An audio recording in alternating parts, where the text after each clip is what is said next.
Судебные приставы, как обычно, приходят требовать освобождения земли. Они пришли на основании 2 судебных решений, оставивших в силе решения Октябрьского районного суда. Главное требование – вернуть землю, купленную 19 лет назад другому владельцу. Джолой Курманалиев 19 лет назад купил у Алымбека Батыркулова участок земли по улице Шаты, 33 в Бишкеке, в новостройке Караджикач Октябрьского района за 16 тысяч сомов. Однако из-за отсутствия паспорта гражданина, продавшего земельный участок, процесс оформления земельного участка второму владельцу был отложен. Я пошел, мне сказали, чтобы я успокоился, мне принесут красную книгу. Он мне принес красную книгу, все проекты, все у вас в руках. Потом я его не смог найти, этого человека.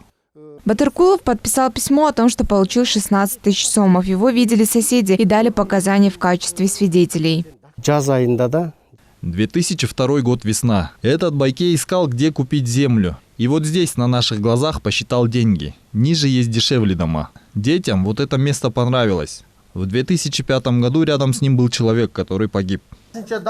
Спустя несколько лет Батыркулов получил красную книгу, но в этой книге в качестве собственника был указан первый владелец, который пропал без вести несколько лет назад и скончался. Согласно закону, в случае смерти владельца имущество дело может быть продолжено через его наследника. В связи с этим Джолой Курманалиев отправился на поиски родословной Батыркулова.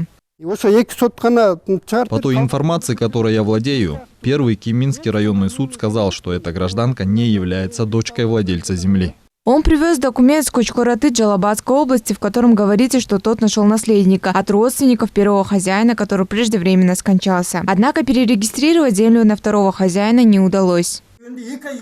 В это время появилась гражданка, якобы дочь Батыркулова. В 2017 году он подал иск, утверждая, что земля принадлежит его отцу и что его документы были украдены. Работы, начатые в то время, привели к таким вот последствиям, что хотят снести этот дом. Это не первый случай недовольства судами. На самом деле страдают обычные люди. Этот выпуск показывает, что в большинстве случаев для граждан очень важно четко предоставлять документы. Во-вторых, по словам адвоката, в деле есть ряд нерешенных вопросов. Например, гражданка, которая появилась как дочь, пока не установлено, является ли дочка на самом деле или нет. Это дело еще не завершилось до конца.